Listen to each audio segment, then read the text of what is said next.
Deixa eu começar esse vídeo agradecendo a quem me esclareceu algumas coisas sobre o Matuê, que foi o vídeo da semana passada. Fiz um react conhecendo esse rapaz, esse cantor, artista. Agradeço também um monte de gente que me explicou um monte de gíria, seja de presidiário, seja de droga, seja não sei do que estão lá nas músicas. Fiquei muito feliz de não conhecer nada disso, né, de ficar distante desse negócio. Então agradeço também imensamente disso, e também agradeço a quem pediu para que eu escutasse essa ou aquela música que seria melhor do que aquelas que eu havia selecionado, etc e tal. Agradeço imensamente, mas não obrigado. Não, obrigado. Já tá bom demais assim, né? Hoje eu quero fazer um exercício aqui, e a desculpa vai ser o lançamento de um livro, tá? Acabou de ser lançado, acho que agora está disponível para compra, já faz algum tempo que estava aparecendo, mas ainda não disponível. É este livro aqui, né? A Formação do Imaginário.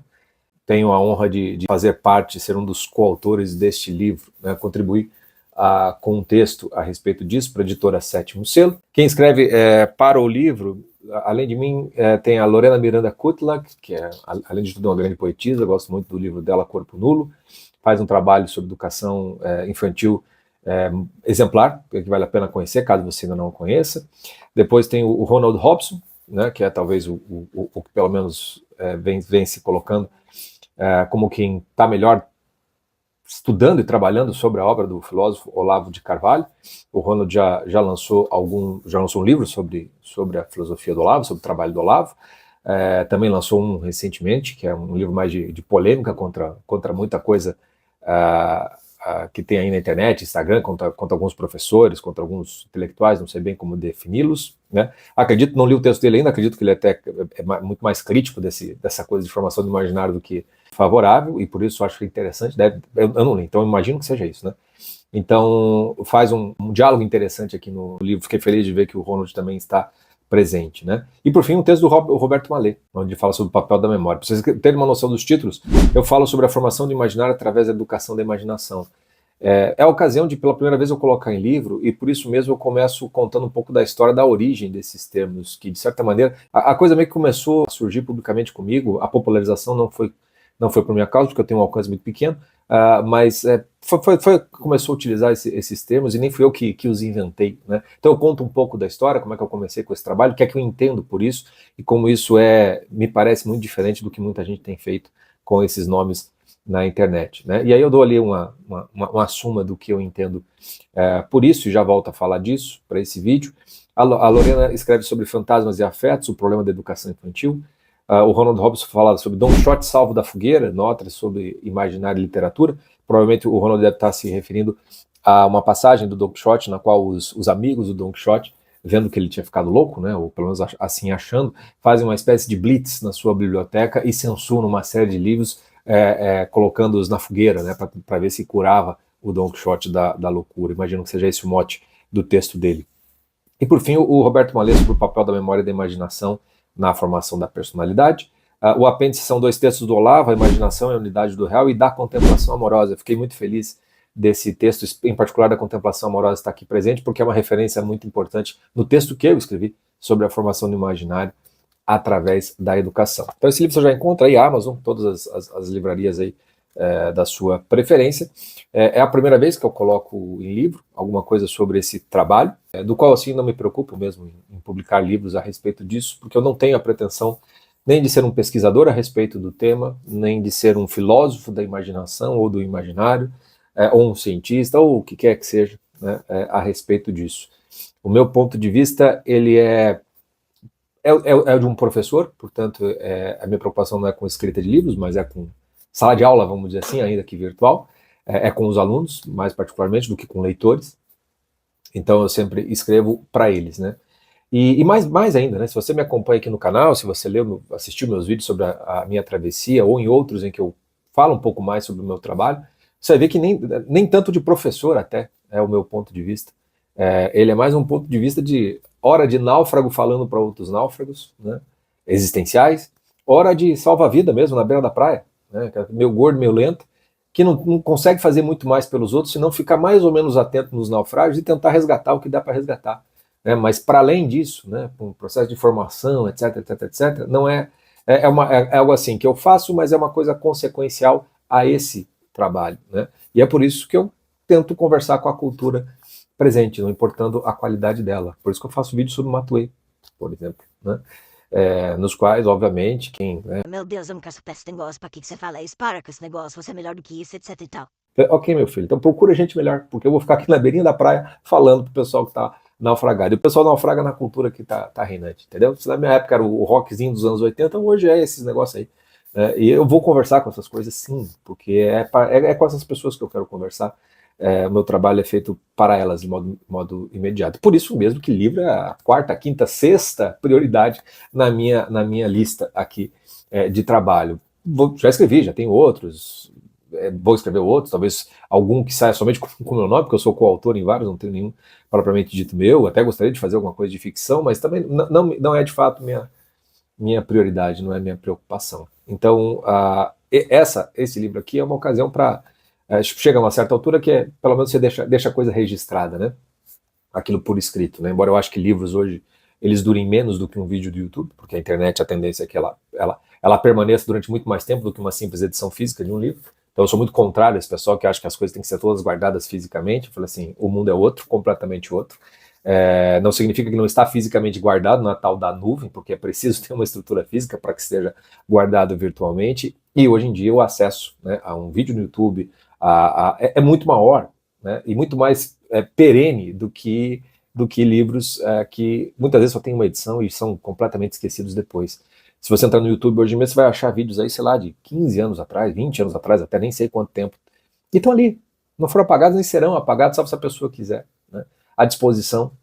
Então, essa é a nova realidade. Então, vale mais do que livros. Até é curioso, por exemplo, o último livro do próprio Ronald, que é um livro mais de polêmica, ele só ganhou uma certa atenção justamente quando outras pessoas fizeram vídeos sobre o livro. Porque se ficar só no livro, ia ser conhecido pelas, sei lá, 500 pessoas, 1000 pessoas que compraram aquele livro, e não muito além disso. Quase as pessoas, inclusive, mendigando a atenção dos outros, mas leiam, por favor, leiam.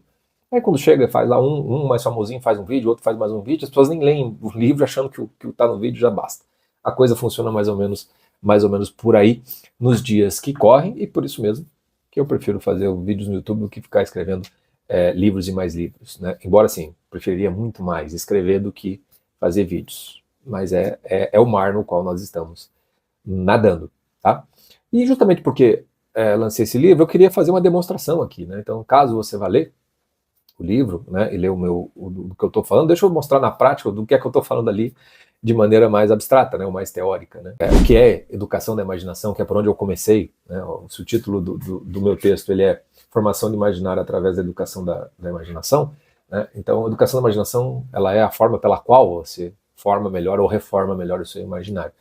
Então eu queria fazer uma demonstração na prática. Se você leu o texto, esse aqui é um exemplo do que está dado no texto. Se você não leu, quem sabe o exemplo te desperte a curiosidade para tentar entender um pouco melhor isso que está dado no texto, e é claro que o exemplo também é apenas mais um dentre tantos que eu já fiz aqui, analisando livros, analisando trechos de livros, analisando filmes, analisando seriados, analisando música, né? É basicamente a mesma coisa, mas aqui eu vou estar deixando isso talvez um pouco mais claro, né, de como funciona a educação da imaginação com leitura de literatura.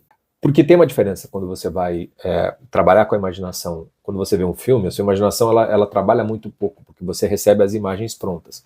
Então eu tento trabalhar mais. Quando eu faço alguma coisa aqui sobre filme, seriado, eu tento chamar a atenção justamente para a sua qualidade de atenção para aquilo que você está assistindo.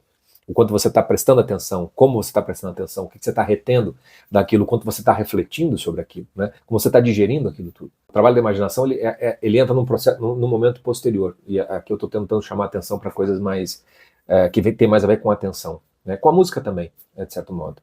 Já com a literatura, a imaginação é o próprio sentido com o qual você vai ler a obra, como a obra vai se construir para você. Já a primeira dificuldade, as pessoas leem literatura, ficção, como se fosse jornal, como se fosse revista, como se fosse Twitter, como se fosse rede social, né? Ou seja, a pessoa quer ser informada de algo, né? Ela não quer imaginar aquilo que ela está lendo. E o livro, a história só se constrói quando você imagina aquilo que você lê. Se você não vive, não participa da história imaginativamente falando, né? E tem alguns critériozinhos que você consegue perceber se você entrou nessa obra, a coisa simplesmente não acontece, né? É por isso que eu digo que tem aí um fenômeno também.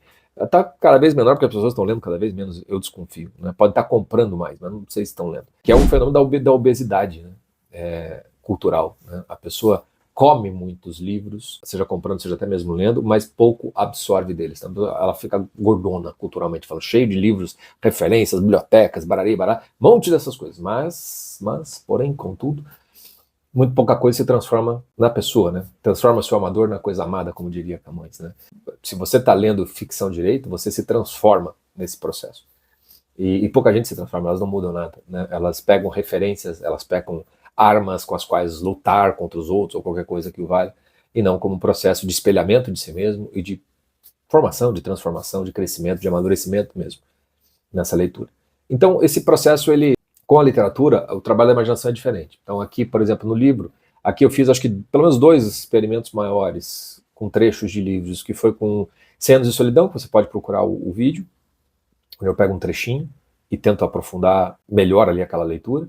E tem um vídeo mais recente que é o Apanhador no Campo de Influencers, que eu falo sobre um trecho do Apanhador no Campo de Centeio, né, onde eu tento fazer com que a imaginação da cena, a compreensão, da reflexão sobre a cena aconteça de maneira mais detida, né, para que você não compre simplesmente a versão que o narrador, o Holden Caulfield, está contando. Né? Nós temos a perspectiva dele, pode ser que a perspectiva dele não seja a melhor de todas. Aliás, não é.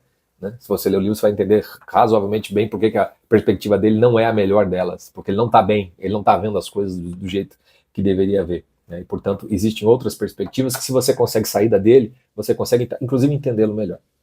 Pois bem, já falei demais, já introduzi demais, vamos fazer o exercício de hoje. Eu vou pegar um exercício, vou aproveitar que eu estou fazendo nesse instante, estou terminando, na verdade, uma oficina de formação de imaginário lá no Instituto Veraz, lá em São Paulo, onde a gente está lendo a Odisseia, do Homero. Estou lendo nessa edição aqui da Penguin, que é na tradução do Frederico Lourenço, que é a tradução que eu indico se você é um leitor iniciante. Você vai enfrentar muito mais dificuldade com a do Carlos Alberto Nunes e com outras mais antigas que você possa encontrar. A do Frederico, ela é mais acessível para um leitor de primeira viagem, não significa que seja a melhor das traduções, mas ela é a mais acessível. É aquela que permite que você consiga fazer uma primeira leitura de um livro que exige várias releituras, não por sua dificuldade, mas pela sua riqueza. Uma boa definição de clássico é aquele livro ao qual você precisa reler e reler e reler e reler, e ele nunca se esgota. A Odisseia é um deles. Além de ser um livro seminal, né, no sentido de ter jogado muitas sementes, feito frutificar muito da literatura ocidental. Né? Só no século XX, por exemplo, se você pegar Ulisses do James Joyce, é basicamente uma referência até estrutural do livro com a Odisseia. No cinema, por exemplo, Ó Irmão, Onde Está Você, dos irmãos Coen, que é literalmente a recriação da Odisseia no contexto do início do século XX nos Estados Unidos. Né? Se você lê o livro, o filme fica muito mais interessante. Mas personagens também surgem, né? Personagens inteligentes, sagazes, astutos. Né? Você pode pegar assim, desde, sei lá, Sherlock Holmes, passando pelo Dr. House, chegando no Agostinho da Grande Família, entende? No João Grilo do Ariano Suassuna. Todos esses personagens, o arquétipo deles todos é o mesmo do Ulisses, que de certo modo eu acho que é o arquétipo deles todos. Seja dos mais trágicos, seja dos mais picarescos. Né? Então é um livro seminal que tem que ser lido várias vezes. Eu tenho uma oficina de leitura lendo canto a canto dentro do meu projeto, do Travessia. Né? Se você tiver interesse, tem lá. Tem a Ilíada, tem a Odisseia, tem outros livros. Ele está ali, já tinha feito isso em grupo do Facebook muitos anos antes, faço de modo presencial para outros, é um livro que eu volta e meia, vou trabalhar minha vida inteira com ele, assim como outros. E aqui eu queria trazer um trechinho, então, dessa oficina, que eu acho que ilustra não só para quem for ler o texto, mas de certo modo que talvez fique mais fácil para entender do que é que eu estou falando, né? Melhor do que dar uma aula sobre educação da imaginação e formação do imaginário é demonstrar na prática como essa educação pode acontecer e como a consequência é a formação do imaginário. Então aqui eu vou pegar apenas 2 versos e vou usar mais 2 somente para completar o sentido desses 2 versos que estão na Odisseia. Como esses versos são do canto 21, quase no final da história, deixa eu contextualizar um pouco para que você possa então fazer esse exercício comigo. A Odisseia é a história, obviamente, do retorno de Odisseu para casa depois da Guerra de Troia. A Ilíada, que é o primeiro livro, né, ou a primeira história do Homero, a história se passa no 9º ano da Guerra de Troia. Né? Canta-se a ira de Aquiles. Né? A história não é tanto sobre a Guerra de Troia, é sobre a ira de Aquiles, sobre uma situação específica que ele passa, e é um livro muitíssimo interessante. Né? E, aliás, mais bem acabado, tecnicamente falando, do que a própria Odisseia. Não acho que seja mais rico. Tanto é que a Odisseia é muito mais viva do que a Ilíada, hoje em dia. A Odisseia foi permanecendo mais né, se não como livro, como semente para muita coisa do que a própria Ilíada. Mas a Ilíada ela é mais bem acabada. Enfim, 9º ano da Guerra de Troia. 9 anos que eles estão ali combatendo. Ulisses é um personagem da Ilíada, ou Odisseu, né? As duas traduções, uma latinizada e outra mais próxima do grego. Odisseu do grego, Ulisses do latim. Ele foi para essa guerra, então, há 9 anos, lá na Ilíada. 9 anos, portanto, longe de casa. A guerra não termina com a Ilíada. Ela ainda vai durar mais um ano. Né? Existe todo um ciclo épico, tá, de outros livros que contam capítulos dessa grande batalha. A história, por exemplo, do cavalo de Troia não aparece na Ilíada. E na Odisseia ela é citada apenas como algo que já aconteceu, mas não exatamente contada nos detalhes. Tem um outro épico que não foi produzido pelo suposto Homero, se é que Homero existiu de fato, que conta essa história. Mas muita coisa se perdeu desse ciclo épico sobre a Guerra de Troia, que acho que dá uns 8, 9 livros, se eu não me engano, assim, 9 histórias maiores. A Odisseia é a penúltima delas. E a Ilíada acho que está lá no começo. Tem várias histórias que são o regresso dos heróis gregos para as suas casas, né, na Grécia, depois que a batalha foi vencida. Então, Ulisses Odisseu é um personagem, ele aceita participar dessa guerra, está há 10 anos fora de casa. Isso é bastante coisa. Quando a gente lê a Odisseia, então a gente descobre que, além dos 10 anos da guerra, ele já está há 10 anos sem ter voltado depois do fim da guerra.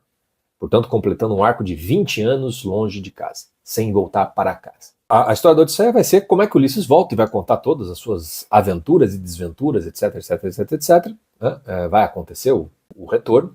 Mas aqui o exercício que a gente vai fazer não é com o Odisseu, com tudo aquilo que ele viveu, mas com aqueles que ficaram. Ou melhor dizendo, com uma personagem que ficou. Quando Ulisses foi para a Guerra de Troia, ele deixou mulher e filho, recém-nascido praticamente, que é Telêmaco, e a sua esposa Penélope. E ele deixou, né, uma certa autora do livro conta-se isso, ele deixou assim, olha, eu estou indo para a guerra, né, você cuida da casa, cuida do meu pai, cuida da minha mãe, cuida do Telêmaco, se eu não voltar, porque pode ser que eu morra, né, ou se eu me perder, né, se eu não voltar, né, espera até Telêmaco criar barba, entrar na fase da linha de sombra, da maturidade, lá pelos 20 anos de idade, e depois disso, se eu não voltar até então, bom, segue tua vida, né, casa com outro, toca o barco adiante. Essa foi o pedido de Ulisses, e Penélope concorda. E ela vai se manter fiel a esse voto, a esse juramento, a essa promessa, a esse acordo entre os dois. Não só porque ela é fiel à sua palavra, mas porque ela ama de fato Ulisses e ela não quer casar com mais ninguém. Mesmo passado esse tempo, ela não quer fazer isso. Né? Se vai fazer, é pela circunstância social, cultural, que não tem como ela não casar naquele contexto em que ela estava vivendo. Então ela está há 20 anos. Tá cheio de pretendente lá atrás dela. O povo já acampou na casa dela. Ela já tentou inventar de tudo um pouco para tentar enganar esse povo. Tá cansada, obviamente falando. E chegou a época em que Telêmaco tá com barba na cara. Né? A história, inclusive, começa com Telêmaco tentando buscar para ver se o pai morreu mesmo, tentando ter uma certificação disso. Né? E a Penélope chega uma altura que ela não tem mais como tergiversar, não tem mais como fugir. Então ela tem que decidir, falando, agora vai. Agora não tem jeito.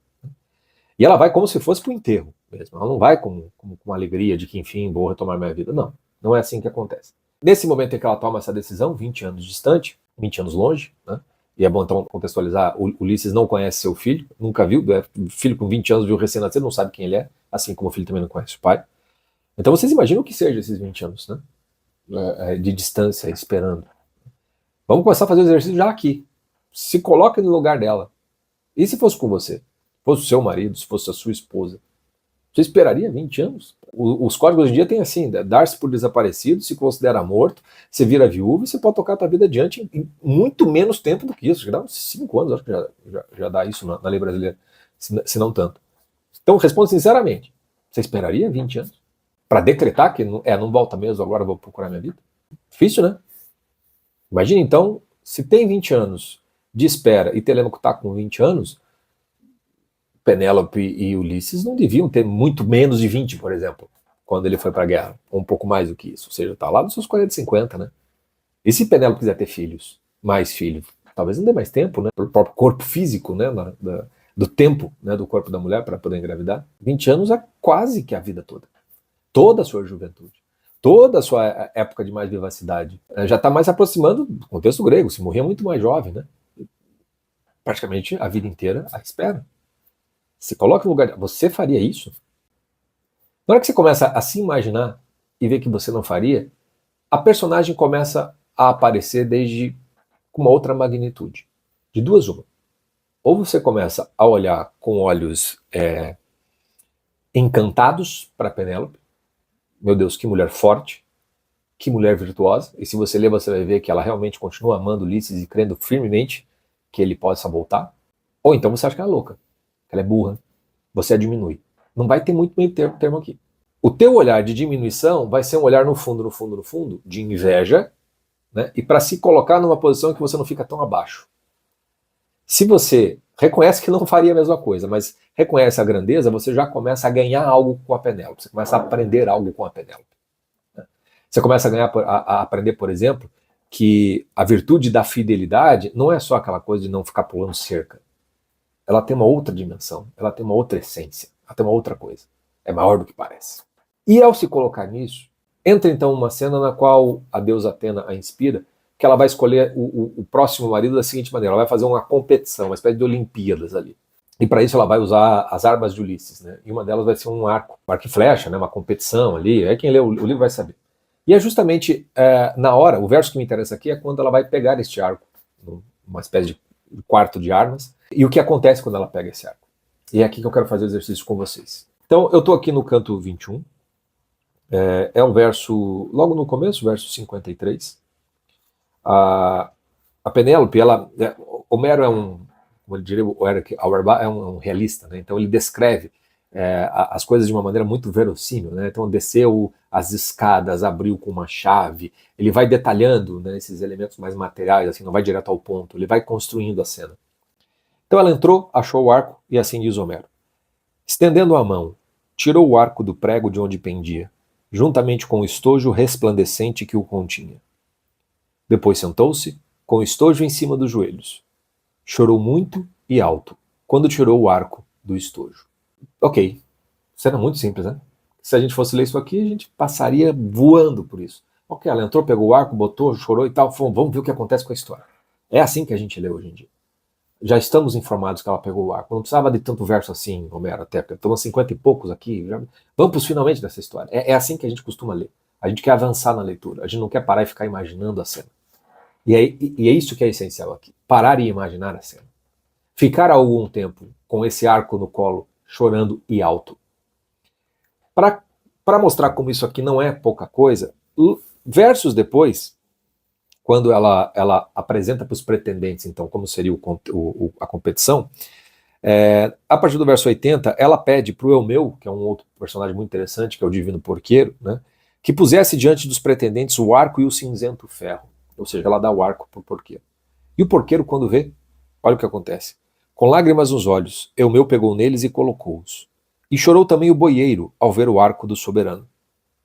E a história segue. De novo, mais dois versos. Que estão no mesmo sentido, né? A mesma experiência de Penélope. De repente eles veem o arco e o arco é gatilho e eles choram as saudades por Ulisses e por Odisseu. Qual que é o exercício aqui que eu quero propor para vocês? Já nos colocamos aqui no lugar da Penélope. Eu não esperaria tanto tempo assim, né? Agora o que eu quero que você busque na sua memória é o seguinte: será que você já não espera tanto tempo assim por alguma coisa? Talvez não 20 anos, talvez até mais, talvez até menos. Ou alguma coisa que você queira que aconteça, ou alguma coisa que você viveu, ou alguma coisa que você perdeu. Eu acho que na memória de todo mundo, a gente tem alguns gatilhos de nostalgia, época de infância, de adolescência, né? Em que, por vezes, quando você se depara com algum objeto, alguma coisa que te remete àquela infância que estava mais ou menos esquecido, aquilo te desarma por completo. Aquele negócio é como se tem cicatriz, a cicatriz é arrancada. De repente você é transportado para outro tempo e lugar e você fica diante daquele objeto, diante daquela coisa. Vou dar um exemplo, pessoal. A minha infância foi nos anos 80, né? Eu nasci em 1976. Então, naquela época, né, quando vivia na casa da minha infância, né, minha mãe tinha uma empregada, meus pais tinham uma empregada que era uma cozinheira, e ela costumava trabalhar o dia todo na cozinha, na casa, enfim, escutando o rádio. Né? Tocava o rádio lá, tocando música o tempo todo. Naquela época não tinha internet. Naquela época você, por mais que tivesse toca-disco, toca-fita, assim, não era um negócio, você tinha que parar a vida, de fato escutar aquilo e tal, não era um negócio que ficava, né? E você também não conhecia muito, não tinha muito acesso a muita coisa, não tinha muita informação a respeito daquilo.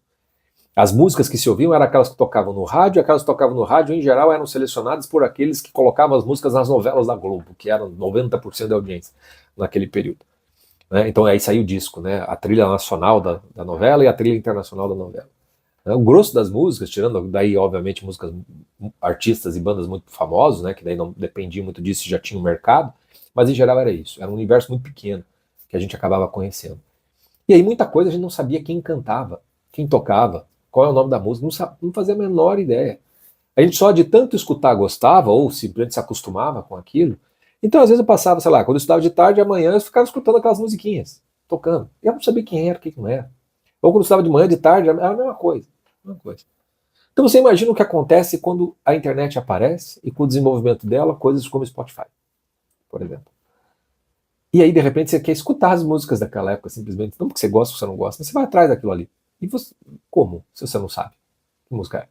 Aí você começa a fuçar, né? Playlist da época, ou então, de repente, toca, por causa do algoritmo, toca alguma música, nossa, essa música, aí você vai descobrir quem é o nome, quem é a banda, quem é o artista, qual é o nome da música, etc e tal, e você pode montar a tua playlist e voltar.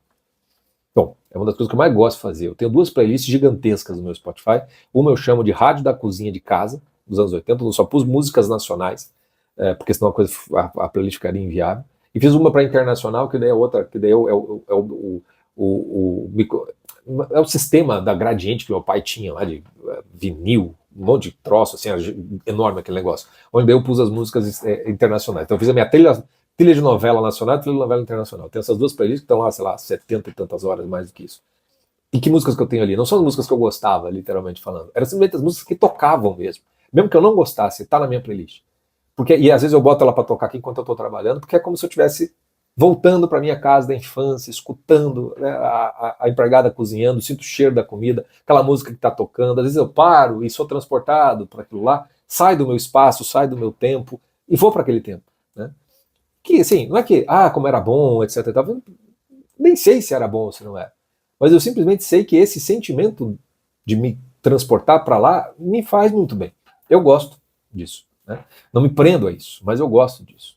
Porque de alguma maneira esse negócio meio que faz o coração ficar mais aberto, mais vivo, mais disposto, né, a gostar das coisas, a amar as coisas, enfim. Não vou saber muito bem como explicar isso. Mas estou dando essa longa explicação de como funciona para mim, justamente para você poder encontrar aí em você talvez algo semelhante. Né? Aconteceu comigo esses dias atrás. Eu estava escutando alguma música tinha acabado algum disco que eu estava escutando, e aí começou o algoritmo, foi indo, e de repente tocou a música que era daquela época que eu não tinha descoberto até hoje. Então, como eu já tenho a playlist tocando, eu já meio que perdeu meio que a graça, já não é tão fácil assim fazer esse transporte. Mas quando aparece uma música que eu não lembrava mais, eu falei, caramba, para lá. Comigo é música, mas também pode, por exemplo, costuma acontecer também lá em casa, às vezes nos domingos a gente vai almoçar na casa da minha mãe, um irmão meu gosta de ficar fuçando fotografia antiga. Aí de repente pega, e aí de repente a gente sai, não é mais domingo, né? A gente volta no tempo, e lembra da pessoa que já morreu, que não sei quem, e lembra de histórias e começa a contar. Normal, né? A gente sempre tem algum gatilho que a gente lembra de alguma coisa que era da tua infância, algum brinquedinho que ficou guardado por alguma razão, ou perdido, ou uma roupa, ou algum detalhe, ou algum objeto, alguma coisa que te lembra. E a experiência que você tem é uma experiência de, caramba, você sai desse tempo lugar e volta para aquilo para trás. Tem uma ótima cena disso na animação do Ratatouille. No Ratatouille tem um personagem que é um crítico gastronômico, que ele é muito severo com as coisas todas, com a comida e tudo mais, ele é muito seco, muito frio, muito duro de coração. E quando ele vai experimentar o ratatouille feito pelo ratinho, aquele ratatouille imediatamente lembra do gosto do ratatouille que a mãe dele fazia quando ele era criança. A cena é maravilhosa porque é o crítico literalmente se desmanchando na sua frieza e recuperando um pouco da criança que ele era. E ele muda de vida a partir daquele momento. Eu uso muito esse exemplo, inclusive em textos sobre... Acho que eu cito o Ratatouille no meu texto do Formação do Imaginário. Para mim, ele é exemplar, ele é basilar do que acontece quando você de fato entra numa história, quando você imagina de fato a história. É como se de repente você fosse transportado. Essa experiência do crítico, essa experiência que eu estou falando da música, essa experiência com alguma coisa mais nostálgica que te leva para trás, essa experiência em que de repente o presente fica em suspenso e você mergulha numa outra sintonia de tempo e de espaço. E você vive ali algo mais significativo. É o que acontece com a Penélope. É o que acontece com o porqueiro, com o boieiro. Faz 20 anos que esses personagens não veem aquele arco. Por que cargas d'água alguém iria entrar naquela sala de armas com o arco guardado no estojo? Quando a Penélope entra naquela casa, naquele quarto, ela pega o arco naquele estojo, ela vai encontrar como se fosse uma foto de antigamente, uma roupa que ela não vê há 20 anos, uma música que você não escutava há 20 anos. E de repente suspende-se não só o tempo e o espaço, suspende-se todo o teu esforço de tentar sobreviver, de se manter fiel, da fortaleza para tudo aquilo. De repente tudo aquilo se desarma, tudo aquilo desaba. E vem a dor da ausência de 20 anos. Vem uma dor que é de luto, de certa maneira. Né? Daquilo que está se contendo, aquilo que está se controlando. Então existe aqui, quando você imagina, você tem que imaginar essa cena que talvez no cinema ela fosse muito mais trabalhada do que nos versos aqui. Porque é a tua imaginação que tem que construir isso. No cinema você tem a trilha sonora, que vai ajudar muito, você tem certos câmera lenta, uso de câmera lenta, zoom, enquadramento, dá para fazer isso. Mas aqui, se você pega tudo isso, 20 anos, lutando para não esquecer, lutando para não seguir em frente porque não quer seguir em frente, né? Lutando para se manter firme, forte, de repente vem um objeto que te lembra de tudo que você perdeu nesses 20 anos. O que você acha que acontece com você? Que sentimento você teria? Livro. Estendendo a mão, tirou o arco do prego de onde pendia, juntamente com o estojo resplandecente que o continha. Depois sentou-se, com o estojo em cima dos joelhos. Chorou muito e alto, quando tirou o arco do estojo. Se você conhece a Penélope, você vai ver que ela até chora várias vezes, mas nunca muito. E nunca alto. Nunca. Ela nunca se permite isso. Ela chora para dentro, ela chora contida, ela chora na cama, ela chora longe dos olhos dos outros, ela não está diante dos outros aqui, está sozinha. Mas aqui, se tivesse, ela não se aguentaria. Ela chora muito e ela chora alto. Porque quando ela vê aquele arco, é como se ela estivesse vendo Ulisses indo para a Guerra de Troia 20 anos atrás. E aí, esse choro é de 20 anos de vida que não foi vivida com Ulisses. A mesma emoção, o porqueiro e o boieiro, quando eles pegam no arco, choram. Porque é a mesma coisa. Há 20 anos que eu não vejo Ulisses. O porqueiro, por exemplo, ele sofre tanto que ele decidiu que assim, Ulisses está morto, não tem mais nada a ver com... Não me diga que Ulisses está voltando, porque é doloroso demais ficar esperando ele. O porqueiro tomou a decisão de assim, vou ser fiel ao meu amo, e ele é fiel a Ulisses mesmo quando ele considera que ele está morto, porque é menos doloroso para ele pensar nisso. De repente vem um arco, e vem a dor do luto, vem toda aquela pegada, aquela dor que acontece. Se você conseguiu fazer esse trabalho de usar alguma coisa que você já viveu, alguma imagem que está na sua memória, seja de uma coisa, não precisa ser coisa triste, tá? Pode ser uma coisa boa, mas que já acabou, que ficou lá para trás, né? Aquilo que de repente você olha para aquilo e fala assim, sei lá, às vezes você pega, sei lá, um santinho do teu batizado, ou às vezes você pega, sei lá, né, uma foto da época que você passou no vestibular, alguma coisa assim, né, dependendo da tua idade, né? Ou da tua primeira comunhão, se você é um católico, você está ali uns 20 anos. Você fica com aquela distância, né? Aquela distância do tempo. Né? A distância entre você e o tempo que foi vivido. E às vezes pode te dar o coração quente de, poxa, valeu a pena, né? A viver. Então eu olho para aquilo e falo assim, puta, pode doer. Pode doer. Se você fez isso, a educação da imaginação começa a acontecer aqui, quando a imaginação ela sempre precisa de duas imagens para poder trabalhar. Ela precisa construir a imagem que o livro está pedindo para você construir, e você precisa de uma outra imagem com a qual você possa associar, combinar. Porque daí sim, a história, a imagem que se cria, né, a força da imaginação para construir o imaginário, ela vai acontecer de fato. Né? Sem isso, ela não acontece. Né? Sem isso, ela não funciona. Então aqui, quando você traz uma imagem da sua memória, e você constrói muito bem com a sua imaginação a cena, né, essas duas coisas vão se conversar. Você vai conseguir se colocar no lugar da Penélope, do boieiro, do porqueiro, de uma maneira muito melhor do que simplesmente de quem está simplesmente lendo uma historinha.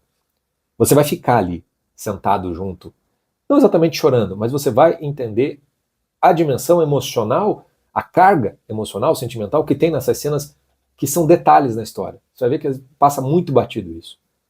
Toda leitura de ficção tinha que ser uma leitura lenta, jamais uma leitura rápida e dinâmica. Sempre lenta. Para você entrar nessa história, para você viver na pele dos personagens, né? Para que você enriqueça a tua própria sensibilidade, né? O teu próprio imaginário. E aí, para você poder imaginar bem a história, às vezes você precisa recorrer a essa imagem que já está muito mais presente e viva dentro da sua memória. E com ela você consegue imaginar melhor o livro. E às vezes a imagem do livro é que te ajuda a dar contornos para imagens que você tem dentro de você, que às vezes você nem sabe dar nome para aquilo ou lidar com aquilo. É uma via de mão dupla. Às vezes a sua experiência é que vai ajudar você a imaginar o livro. Às vezes é a imagem do livro que vai ajudar você a dar forma à sua experiência. Esse é um processo em que você trabalhando isso, você vai educando a sua imaginação para que ela possa funcionar dessa maneira muito mais cognitiva. E não apenas só imaginar um negocinho e pronto, vamos embora. Não. E a formação do imaginário vai ser uma consequência disso tudo. Esse é o exercício que eu queria fazer com vocês para dar uma pequena demonstração de um pequeno trechinho da Odisseia que pode passar batido por um monte de gente, só para ilustrar o quanto a leitura tem de ser lenta, atenta, imaginada. E nesse imaginado significa trazer mais imagens em volta para poder imaginar bem aquilo que está sendo descrito ali. E aí você vai ver que quanto mais você forma o seu imaginário, melhor são as imagens que você tem para ler os livros. E por isso, numa releitura, os livros se tornam ainda melhores do que na primeira vez. Porque você ficou melhor para lê-los também. Tá bom? Espero que tenha servido de ilustração disso tudo, né? E é um pouco do trabalho que eu faço, obviamente. Todas as minhas oficinas de leitura, dentro do Travessia, fora deles, parte desse pequeno método, que nem é um método, é uma boa obviedade no final das contas, mas foi esquecido, né? A gente precisa recuperar isso. Também, não só em oficinas de leitura, mas clubes do livro, quando eu faço mediação, aqui nos vídeos, sempre vai ter isso, sempre vai ser dessa maneira, também com os filmes, só que daí com características diferentes. E penso em trazer em alguns momentos mais trechinhos desse, ou às vezes livros inteiros ou contos inteiros aqui, para a gente, para quem estiver me acompanhando, poder também, de repente, aprender, né, a ler melhor, né, a imaginar melhor essas coisas, tá bom? Então, espero que vocês tenham gostado, e fica aí a dica, né? Se você quiser dar aí um presentinho para você de Natal, Formação do Imaginário. Um livro curto, não é longo não, são ensaios bem introdutórios, abrangendo vários aspectos, conversando, acho que um texto com o outro, ainda que possam parecer às vezes se contradizer um ao outro, né? Mas é nisso que também a gente cresce. Então vale muito a pena, fica a dica aí deste livreto, e aqui esse vídeo é uma exemplificação daquilo que eu digo no meu texto contido no livro. Tá bom? Fico por aqui, até o próximo.